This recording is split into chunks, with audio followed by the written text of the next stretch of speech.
الرحمن الرحیم سبحان الذي اسرى بعبده ليلا من المسجد الحرام الى المسجد الاقصى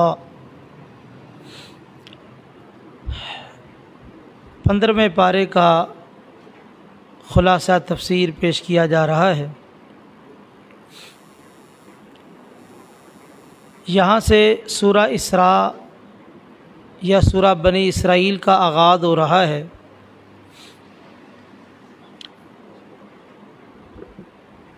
اس سورہ مبارکہ کے شروع میں واقعہ اسراء بیان کیا گیا ہے، اور اس واقعے کا دوسرا حصہ واقعہ معراج سورہ نجم میں بیان کیا گیا ہے۔ ان دونوں صورتوں میں جن کے آغاز میں واقعہ اسراء اور معراج بیان ہوا، اختتام پر سجدہ تلاوت ہے، سورہ نجم میں بھی اور اس سورہ مبارکہ کے آخر میں بھی۔ اس سے یہ نقطہ ملا کہ معراج بھی اللہ کی قربت کا ذریعہ ہے اور سجدہ بھی اللہ کی قربت کا ذریعہ ہے۔ واقعہ اسراء اور معراج کب پیش آیا، اس کے بارے میں مفسرین کا زبردست اختلاف ہے۔ راجح قول کے مطابق ہجرت سے 1 سال قبل ربیع الاول کے مہینے میں پیش آیا ہے۔ 27 رجب کا جو تصور پیش کیا جاتا ہے، یہ تصور باطل ہے اور غلط ہے، اس کی کوئی دلیل نہیں ہے۔ ہجرت سے 1 سال قبل ربیع الاول کے مہینے میں اور رات کا تعین نہیں کہ کس رات کو یہ واقعہ پیش آیا ہے۔ قرآن اور احادیث میں اس کی وضاحت اور صراحت نہیں ہے۔ جو آدمی ذکر کرتا ہے اس کے ذمے دلیل ہے، اور یہ واقعہ بیداری کی حالت میں پیش آیا ہے، خواب کا واقعہ نہیں۔ حالت خواب میں تو آدمی بڑا کچھ دیکھ لیتا ہے۔ منصور عباسی ایک خلیفہ تھا، اس کی ملاقات ملک الموت کے ساتھ خواب کے اندر ہو گئی۔ تفسیر مزری میں لکھا ہے، اس نے پوچھا کہ چلو ملاقات تو ہوگی، میری موت ہی بتا دو کب آنی ہے۔ ملک الموت نے 5 انگلیوں کا اشارہ کیا، بس کوئی جواب نہیں دیا۔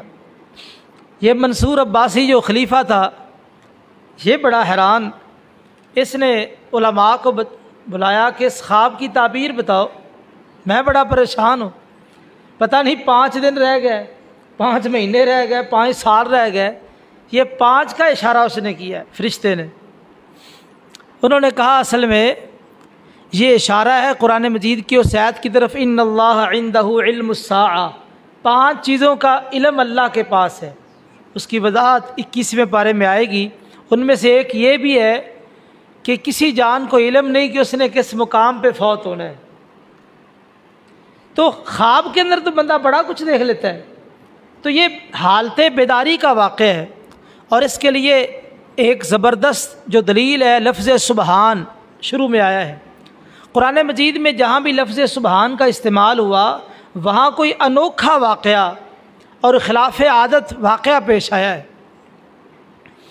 اور اسی طرح دوسری دلیل یہ ہے کہ لفظ عبد کا استعمال ہوا ہے، عبدی ہی، یعنی اپنے بندے کو یہ اسراء اور معراج کروایا۔ عبد کا جو لفظ ہے یہ روح مع الجسد، یعنی جسم کے اندر روح موجود ہو تو اس پر عبد کا لفظ بولتے۔ تو اس سے بھی پتہ چلا کہ یہ واقعہ حالت بیداری کا ہے۔ اچھا، معراج کروانا تھا تو مسجد اقصیٰ تک جو براق پہ سوار ہو کے گئے، اس میں کیا حکمت ہے؟ اس میں حکمت یہ ہے کہ چونکہ مسجد اقصیٰ یہ بھی مسلمانوں کا قبلہ ہے، ہمارا بھی پہلے یہ قبلہ تھا، بیت اللہ بھی مسلمانوں کا قبلہ ہے، اور مسجد اقصیٰ یہ کئی انبیاء کا قبلہ رہا ہے۔ اور اس علاقے میں کئی نبی مبعوث ہوئے ہیں، تو حکمت یہ تھی کہ نبی کریم صلی اللہ علیہ وسلم کو وہاں مسجد اقصیٰ میں پہنچا کے اور سارے نبیوں کو بلا کے آپ سے امامت کروا دی جائے، تاکہ سارے نبیوں کی شریعت منسوخ ثابت ہو جائے اور نبی کریم صلی اللہ علیہ وسلم کی شریعت قیامت تک کے لیے ثابت ہو جائے۔ یہ ایک بہت بڑی حکمت تھی۔ اس مسجد اقصیٰ کی امامت کے بغیر آپ کی امامت کو ثابت کرنا بظاہر تو مشکل تھا، اللہ تعالیٰ نے جو یہ فیصلہ کیا یہ فیصلہ حکمت پر مبنی تھا۔ اسی طرح براق کی کیا ضرورت تھی؟ پروں پہ بٹھا کے جبریل امین ہی لے جاتے۔ تو اس میں یہ ہے کہ اللہ تعالیٰ اگرچہ قادر مطلق ہے، لیکن پھر بھی ہر کام کرنے کے لیے اسباب کی ضرورت ہے، ہر کام کے لیے اسباب کی ضرورت ہے۔ اللہ تعالیٰ نے فرمایا الذی بارکنا حولہ، مسجد اقصیٰ کے ارد گرد ہم نے برکت کی ہے، جبکہ مسجد حرام کا مطلق ہی نام لے دیا۔ تو دیکھیے مسجد حرام کے بارے میں دوسری جگہ فرمایا مبارکن، یہ مسجد حرام بذات خود مبارک گھر ہے۔ مسجد اقصیٰ کے ارد گرد برکت، چونکہ وہاں کثرت کے ساتھ اللہ کے نبی تشریف لائے ہیں، اس وجہ سے وہ علاقہ وہ زمین بابرکت ہے۔ اور یہ مکہ اور بیت اللہ یہ بذات خود مبارک ہے، کیونکہ اللہ تعالیٰ نے اس گھر کو سب سے پہلا قبلہ بنایا ہے، یہ سب سے پہلا قبلہ ہے۔ اسی طرح اس واقعہ معراج میں نبی کریم صلی اللہ علیہ وسلم کو 3 تحفے ملے ہیں۔ سورۃ الفاتحہ، سورۃ الفاتحہ، سورہ بقرہ کی آخری 2 آیتیں، اور اسی طرح جو آدمی فوت ہوا توحید کی حالت میں، اس آدمی کو اللہ تعالیٰ ضرور معاف کریں گے، یا سزا دے کے یا ویسے ہی معاف کر دیں گے۔ یہ 3 تحفے معراج کی رات کو ملے ہیں۔ عام طور پہ آپ نے سنا ہوگا، بیان کیا جاتا ہے کہ نبی کریم صلی اللہ علیہ وسلم جب سدرۃ المنتہا تک پہنچے، رب تعالیٰ سے ہم کلام ہوئے، اللہ نے پوچھا کیا لے کے آئے ہو؟ تو آپ نبی پاک صلی اللہ علیہ وسلم نے کہا تحیات للہ والصلوات والطیبات۔ آگے سے اللہ نے کہا السلام علیکہ ایھا النبی ورحمۃ اللہ وبرکاتہ۔ عام طور پہ یہ بیان کیا جاتا ہے، لیکن یہ کسی صحیح حدیث سے ثابت نہیں ہے، کسی صحیح حدیث سے یہ ثابت نہیں ہے۔ بس علماء بیان کرتے ہیں، شاہ عبدالحق محدث دہلوی رحمہ اللہ نے یہ مشکات کی شرح میں لکھ دیا ہے، لیکن دلیل نہیں ہے۔ ہم دلیل کی بات مانتے ہیں، دلیل کے بغیر جو بھی بات ہو ہم اس کو رد کر دیتے، اس کی دلیل کوئی نہیں ہے۔ معراج کی رات یعنی آپ کو اللہ تعالیٰ نے یہ 3 تحفے عطا کیے ہیں۔ اور یہاں سے ایک نقطہ یہ بھی مل رہا ہے کہ یہ جو اسٹیج ہے امت کی اصلاح کا، پہلے یہود کے پاس تھا، پھر نصارہ کے پاس آ گیا، اب امت محمدیہ کو دیا جا رہا ہے۔ اگر تم اس اسٹیج کی قدر کرو گے تو تمہاری عزت اور تمہارا شرف برقرار رہے گا۔ اگر تم اس کی عزت نہیں کرو گے، اس کا لحاظ نہیں رکھو گے، تو جس طرح پہلی قوموں کی حالت ہوئی، اللہ نے تباہ و برباد کر دیا، تمہیں بھی تباہ و برباد کر دیا جائے گا۔ آگے بنی اسرائیل کا ذکر کیا گیا۔ بنی اسرائیل پر 2 تاریخی حملے ہوئے ہیں۔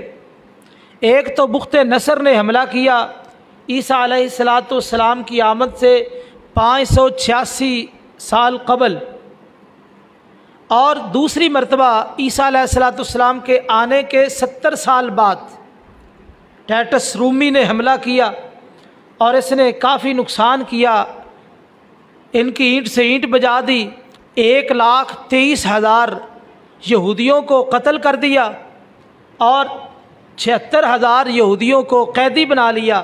اس طرح 2 مرتبہ ان یہودیوں پہ حملے ہوئے ہیں۔ اللہ نے کہا کہ دیکھ لو، تمہاری خباستوں کی وجہ سے غیر قومیں تمہارے اوپر غالب آئی ہے، اگر تم آئندہ بھی زندگی میں خباست کرو گے تو دوبارہ پھر اللہ تعالیٰ کا عذاب مختلف قوموں کی صورت میں تمہارے اوپر مسلط ہو جائے گا۔ آگے یہ بات ذکر کی ان ھذا القرآن یہدی للتی ہی اقوم، یہ جو قرآن مجید ہے کائنات کے اندر بڑے راستے ہیں، لیکن سب سے سیدھا راستہ قرآن مجید بتاتا ہے۔ جنت میں جانے کا سب سے سیدھا مختصر راستہ قرآن مجید پیش کرتا ہے، اس لیے انسان کو اس قرآن مجید کو اپنا امام بنا لینا چاہیے۔ قرآن آگے آگے ہو اور امتی پیچھے پیچھے ہو۔ آگے یہ بات ذکر کی گئی وَكُلَّ إِنسَانٍ أَلْزَمْنَاهُ طَائِرَهُ فِي عُنُقِهِ، ہم ہر بندے کا اعمال نامہ اس کی گردن میں لٹکا دیں گے۔ طائر عبداللہ بن عباس رضی اللہ تعالیٰ عنہما کی تفسیر کے مطابق اس سے مراد اعمال نامہ ہے۔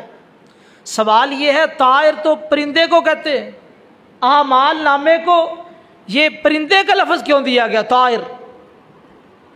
تو اس سے یہ نقطہ ملا، جس طرح انسان کے ہاتھ میں پرندہ ہو، بندہ اس کو چھوڑ دے، یہ چڑیا اڑنے والی واپس اس کے ہاتھ میں نہیں آئے گی، اس طرح جو انسان نے عمل کر لیا اچھا ہے یا برا وہ درج ہو گیا، وہ محفوظ ہو گیا۔ اس وجہ سے عمل نامے کو طائر کے ساتھ تشبیہ دی گئی ہے۔ اور اسی طرح اس کے ضمن سے ایک نقطہ یہ بھی، چڑیا دو قسم کی ہوتی ہے، ایک صفائی پسند ہوتی ہے، ایک گندگی پسند ہوتی ہے۔ اب فیصلہ تم نے کرنا ہے کہ تم صفائی پسند صاف ستھرے عمل کرتے ہو یا غلیظ عمل کرتے ہو۔ آگے فرمایا اقرا کتابک کفا بنفسک اليوم علیک حسیبا، اپنا اعمال نامہ پڑھیے اور خود فیصلہ کیجیے آج تمہارے ساتھ کیا سلوک ہونا چاہیے۔ ایک مفسر کا بڑا خوبصورت تبصرہ ہے، کہتے ہیں جو تم اعمال نامہ لکھوا رہے ہو، آج تم کاتب ہو، آج تم کاتب ہو، کل تم قاری ہوگے، تم توجہ کے ساتھ اس اعمال نامے کو لکھوانا، کل کلام پڑھتے ہوئے تمہیں ندامت اور شرمندگی نہ ہو، کل یہ ڈائری پڑھتے ہوئے تمہیں ندامت اور شرمندگی نہ ہو، ایسا لکھواؤ عمل نامہ، عمل صالح موجود ہو اور لوگوں کی خیر خواہی موجود ہو، کل کلام پڑھو تو تم اللہ کا شکر ادا کرتے جاؤ۔ آگے یہ بات ذکر کی ہے وَقَضَىٰ رَبُّكَ أَلَّا تَعْبُدُوا إِلَّا إِيَّاهُ وَبِالْوَالِدَيْنِ إِحْسَانًا، اللہ کی عبادت کے ساتھ ماں باپ کے ساتھ حسن سلوک کا ذکر کیا گیا۔ یاد رکھیے انسان کی سعادت مندی میں سے یہ بات ہے کہ اللہ کی عبادت کے بعد وہ اپنے ماں باپ کے ساتھ حسن سلوک کرے، یہ بہت بڑی سعادت مندی ہے، اور جس انسان کو نصیب ہو جائے وہ بڑا سعادت مند انسان ہے۔ ماں باپ دونوں مل جائے تو الحمدللہ، ایک مل جائے تب بھی الحمدللہ، اس کی آپ خدمت کریں۔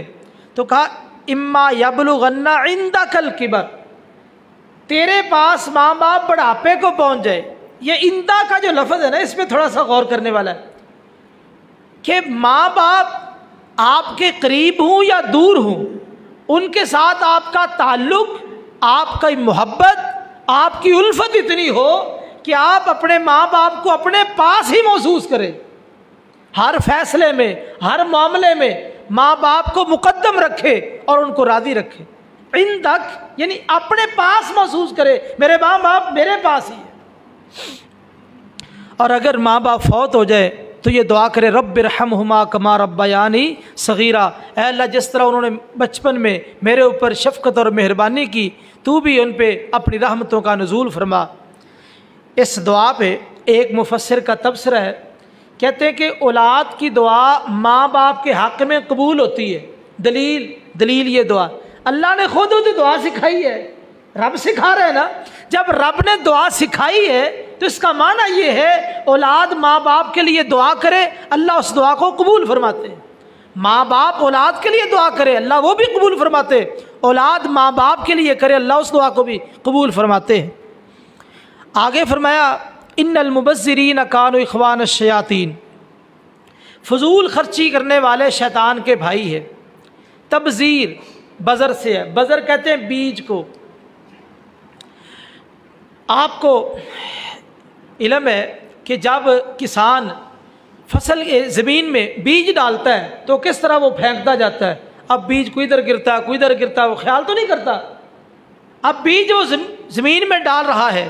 اسی طرح جو آدمی مال بہاتا جاتا ہے، ضائع کرتا جاتا ہے، دیکھتا نہیں یہ مصرف صحیح ہے غلط ہے، ایسے بندہ وہ اسراف کر رہا ہے۔ اور جو اسراف کر رہا ہے، ایک تو اس کی سزا یہ ہے کہ وہ شیطان کا بھائی ہے، یہ شیطانی کام ہے۔ دوسری بات، وہ رب تعالیٰ کا ناشکرہ ہے، کیونکہ شکر یہ ہے اللہ کی نعمتوں کو اس کی فرما برداری میں خرچ کیا جائے۔ اور اسراف کے اندر یہ بات بھی ذہن میں رکھے کہ یا تو حرام کاموں میں خرچ کرنا، یا کام حلال ہو لیکن حد سے تجاوز کر جانا۔ تھوڑے پیسوں میں آپ کی ضرورت پوری ہو رہی ہے لیکن حد سے تجاوز کر جانا، تو یہ اسراف ہے۔ آگے یہ بات کہی گئی وَقُلْ لِعِبَادِي يَقُولُ الَّتِي يَحْسَنُ، میرے بندوں کو کہہ دو کہ جب بھی بات کریں تو اچھی بات کرے، خوبصورت بات کرے، بات اچھی ہونی چاہیے۔ انسان کی جو شخصیت ہے، اس کے اندر کیا ہے، اس کے اندر صلاحیتیں کیا ہے، کیا کیا اللہ تعالیٰ نے اس کے اندر فیڈ کر رکھا ہے، کسی کو نہیں پتہ۔ کسی مجلس میں آپ بیٹھے ہیں، آپ کی ظاہری شکل و صورت ہے، لیکن آپ کی شخصیت اس وقت لوگوں کے ذہنوں میں ایک نقش بنائے گی جب آپ زبان سے کچھ جملہ بولیں گے۔ اگر آپ کا جملہ اچھا ہے، لوگ تذکرہ ہی کرتے رہیں گے، یار فلاں بندے کی زبان بڑی پیاری ہے، اس نے گفتگو کتنی پیاری کی ہے، اور اس نے ایک ہی جملہ بولا، ایک ہی جملے میں دریا کو کوزے میں بند کر دیا۔ تو اس طرح زبان جو ہے اس کا بڑا مرکزی کردار ہے انسان کی زندگی میں۔ ان الشیطان ینزغ بینہم، اصل میں جو شیطان ہے نا، یہ بات کا بتنگڑ بنا دیتا ہے، اس لیے بات سوچ سمجھ کے کرنی چاہیے، تول کے بات کرو، پوری بات کرو، ضرورت کے مطابق بات کرو۔ نبی کریم صلی اللہ علیہ وسلم کی سیرت مبارکہ بھی یہی تھی کہ آپ جو بات کرتے پوری بات کرتے، ضرورت کے مطابق کرتے، اور کوئی بھی آپ فضول بات نہیں کرتے تھے۔ یہی وجہ کہ آپ کا ایک جملہ محفوظ ہے، کوئی ایک حدیث ایک جملہ آج تک کوئی ثابت تو کرے کہ آپ نے زائد بولا ہے، اضافی بولا ہے، نہیں، ہر بات جچی تلی بات۔ اس لیے ہمیں بھی زبان کے حوالے سے احتیاط برتنی چاہیے۔ رسول اللہ صلی اللہ علیہ وسلم نے ارشاد فرمایا من یضمن لی ما بین لحییہ وما بین رجلیہ اضمن لہ الجنہ، جو بندہ مجھے دو چیزوں کی ضمانت دے دے، زبان کی اور شرمگاہ کی، میں اسے جنت کی ضمانت دیتا ہوں۔ ضمانت سے کیا مراد؟ ان دو چیزوں کو حلال جگہ پہ استعمال کرے گا، جائز استعمال کرے گا، حرام استعمال نہیں کرے گا۔ آگے اللہ تعالیٰ نے فرمایا ولا تقربوا الزنا، ولا تزنوا نہیں کہا، ولا تقربوا الزنا کا۔ اس سے یہ نقطہ ملا کہ تقربوا کا لفظ لا کے جتنے بھی زنا کے مبادیات ہیں، جتنے بھی اسباب ہیں، سب کا دروازہ بند کر دیا۔ یہ قرآن مجید کی بلاغت ہے۔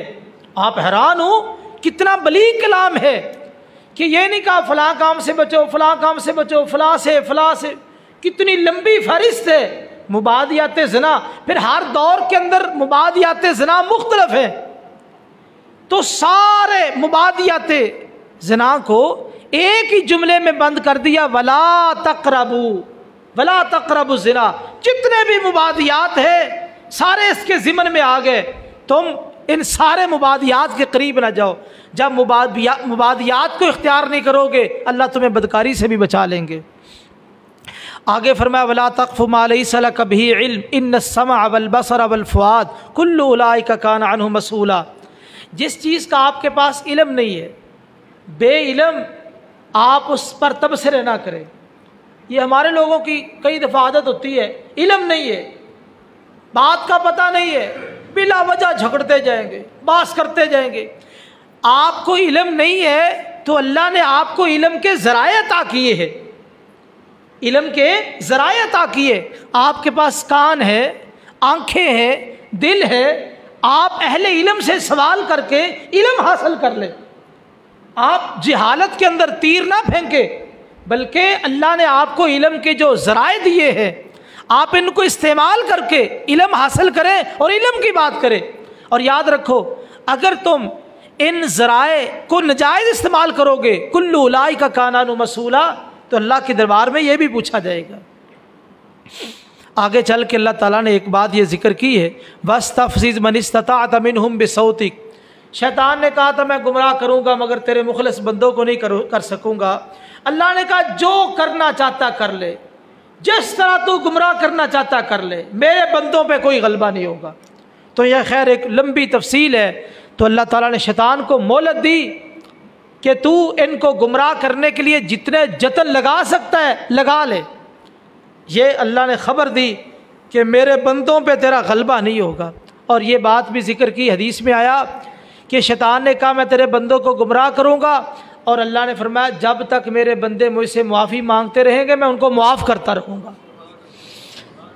آگے فرمایا وَلَقَدْ كَرَّمْنَا بَنِي آدم، ہم نے بنو آدم کو عزت دی ہے، بنو آدم کو عزت دی ہے۔ آج کچھ بیویوں کا یہ ذہن بنا ہوا ہے کہ اسلام عورت کو عزت نہیں دیتا۔ بنو آدم کے اندر مرد بھی ہیں عورتیں بھی ہیں، دونوں کو اللہ نے عزت عطا فرمائی ہے، دونوں کو اللہ نے شرف عطا فرمایا ہے۔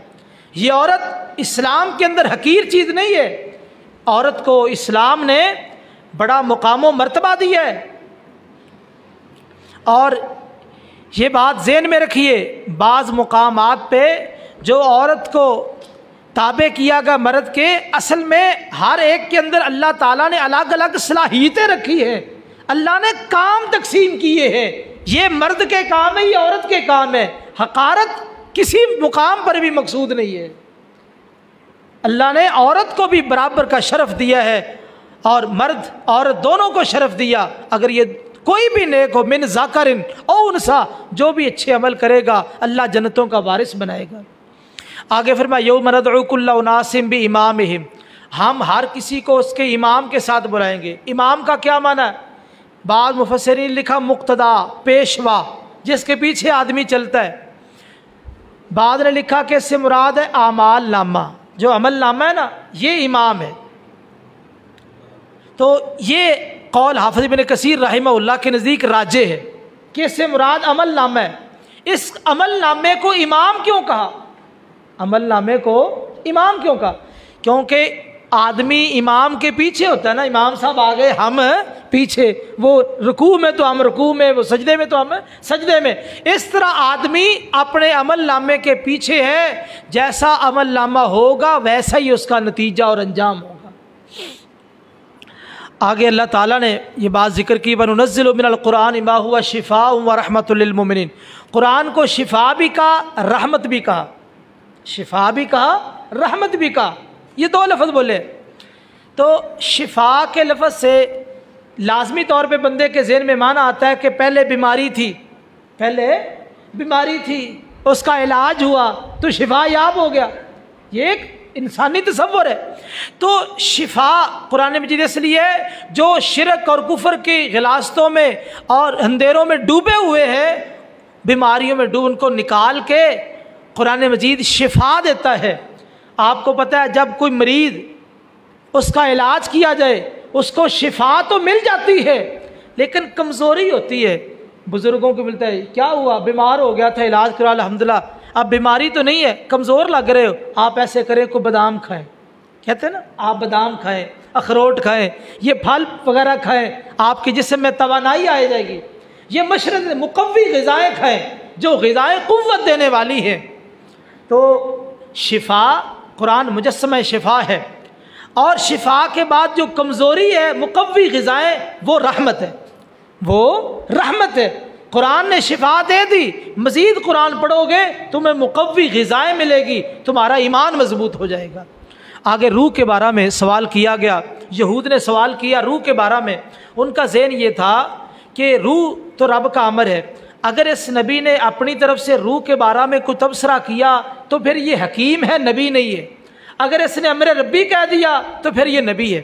خیر نبی کریم صلی اللہ علیہ وسلم نے کہا قل الروح من امر ربی، یہ روح میرے رب کا امر ہے۔ دیکھو روح کے حوالے سے بڑی دنیا نے کوشش کی ہے، بڑے مغز مارے ہیں، لیکن روح کی حقیقت کو کوئی پا نہیں سکا۔ صرف اتنی بات، اللہ کا امر ہے، اللہ کا امر ہے۔ اور روح کی اگر آپ نے مثال سمجھنی ہے تو یوں سمجھیے، آپ دیکھیے ایک مشینری میں کتنے پرزے ہوتے ہیں، اب مشینری میں سارے پرزے فٹ کر دیے جاتے ہیں، لیکن مشینری پڑی ہے. مشینری کب کام کرے گی؟ جب اس میں کرنٹ آئے گا. جب اس میں کرنٹ آئے گا تو یہ کام شروع کر دے گی. یہ روح کی حیثیت جسم میں کرنٹ کی طرح ہے. جسم موجود ہے لیکن جب تک روح نہیں جسم بے جان ہے. تو فرمایا الا لہ الخلق والامر، تخلیق بھی اسی کی، حکم بھی اسی کا. جب حکم ہوتا ہے روح آ جاتی ہے. یہ انسان ایک مرد بڑے بڑے کام کرتا ہے لیکن جب روح نکل جائے تو وہ ایک لاشا بن جاتا ہے. تو یہ رب کا امر ہے، اس کی حقیقت اللہ تعالیٰ نے بیان نہیں کی. آگے فرمایا ان الذین اوتوا العلم من قبلہ، جن لوگوں کو علم دیا گیا وہ جب قرآن مجید کو پڑھتے ہیں تو وہ سجدوں کے بل گر پڑتے ہیں اور زاروں کی طرح روتے ہیں. یہاں پہ ایک مفسر کا بڑا تبصرہ ہے، العالم ما ابقاہ العلم، عالم وہ ہے جس کو اس کا علم رلا دے، آنسو بہانے پہ مجبور کر دے. ایک ہے لوگوں کے سامنے رونا، جس طرح کہ آج واعظین کا رواج بن چکا ہے. وہ لوگوں سے تقریر میں ایسا روئیں گے، آنسو بہائیں گے، لوگ کہیں گے یار پتہ نہیں یہ بڑا دردناک بیان ہے. اور وہ جو نا ویڈیو والے بھی پھر ایسے لکھتے ہیں کہ مولانا پوری تقریر میں روتے ہی رہے. لوگوں کے سامنے نہیں رونا، رب کے سامنے رونا ہے. لوگوں کے سامنے نہیں رونا، رب کے سامنے رونا، تنہائی میں رونا ہے. تنہائی میں آنسے بہو، یہ ہے رونا اصل میں مراد. لوگوں کے سامنے رو کے کیا کرنا ہے؟ دردناک کہ میری تقریر بہت چلے، لوگ کہ بڑا دردناک بیان ہوتا ہے جی، اور ہمارے لوگ بھی بڑے ذوق سے سنتے جی، وہ تقریر میں روتے بہت ہیں. یاد رکھیے یہ رونا مراد تنہائی کے اندر ہے، تنہائی میں رب کے سامنے. ہاں کسی وقت اتفاق سے بات کرتے کرتے رونا آ جائے تو یہ الگ بات ہے. یہ پورے پروگرام کے تحت تقریر میں رونا یہ کوئی عمل نہیں. آگے اصحاب کہف کا ذکر سورہ کہف سے شروع کیا گیا. اس سورہ مبارکہ میں اللہ نے 4 فتنوں کا ذکر کیا ہے. دین کا فتنہ، مال کا فتنہ، علم کا فتنہ، اقتدار کا فتنہ. 4 فتنوں کا ذکر بھی کیا اور ان کا علاج بھی بتایا. مثلا دین کا فتنہ، دین کا فتنہ اور اس کا علاج. دین کا فتنہ یہ ہے کہ انسان متکبر بن جائے، انسان متکبر بن جائے اور دین کے اندر غلو شروع کر دے. تو اس کا علاج یہ بتایا وَاصْبِرْ نَفْسَكَ مَعَ الَّذِينَ يَدْعُونَ رَبَّهُمْ بِالْغَدَاةِ وَالْعَشِيِّ. اگر آپ اپنے دین کو محفوظ رکھنا چاہتے ہیں تو اس کا علاج یہ ہے نیک لوگوں کی صحبت اختیار کرو. نیک لوگوں کی صحبت اور مجلس اختیار کرو، آپ کا دین محفوظ ہو جائے گا. ورنہ آپ دین کے فتنے سے نہیں بچ سکتے. بڑے بڑے لوگ میں نے دیکھے گمراہ ہوتے. میں بڑے بڑے لوگوں کو جانتا ہوں جنہوں نے علم پڑھا لیکن صالحین سے دور رہے، نیک لوگوں سے دور رہے، وہ گمراہی کا شکار ہو گئے، تکفیری فتنے میں مبتلا ہو گئے. اس لیے دین پر عمل کرنا چاہتے ہو تو دین داروں سے محبت، نیک لوگوں کی صحبت اختیار کرو، تب تم دین کے فتنے سے بچو گے. مال کا فتنہ، مال کا فتنہ، وہ اللہ تعالیٰ نے باغ والے بندے کا ذکر کیا اور اس کا ایک ساتھی تھا. اس میں علاج کیا بتایا؟ اگر اللہ نے آپ کو مال دیا ہے تو آپ اللہ کا شکر ادا کریں. جب بھی مال کو دیکھیں قلت ما شاء اللہ لا قوت الا باللہ. جب بھی آپ اللہ کی نعمت دیکھیں زبان پہ یہ کلمہ آ جائے ما شاء اللہ، جو اللہ چاہتا ہے، لا قوت الا باللہ، اللہ کی قوت کے بغیر کچھ نہیں ہو سکتا. اگر آپ یہ کلمہ پڑھتے رہیں گے، اللہ کا شکر ادا کرتے رہیں گے، آپ مال کے فتنے سے بچ جائیں گے. آگے علم کا فتنہ. موسیٰ علیہ السلام بیان کر رہے تھے تو کسی نے پوچھا حضرت آپ سے بڑا بھی کوئی عالم ہے؟ کہنے لگے نہیں، لا نہیں. اللہ نے کہا کیوں؟ ہمارا ایک خاضر بندہ ہے، علم کی وجہ سے آزمائش میں آ گئے. تو خیر وہ واقعہ آگے ہم کل انشاءاللہ بیان ہوگا. تو اس واقعے میں جو بات معلوم ہوئی، اس کا علاج یہ ہے تواضع اختیار کرو.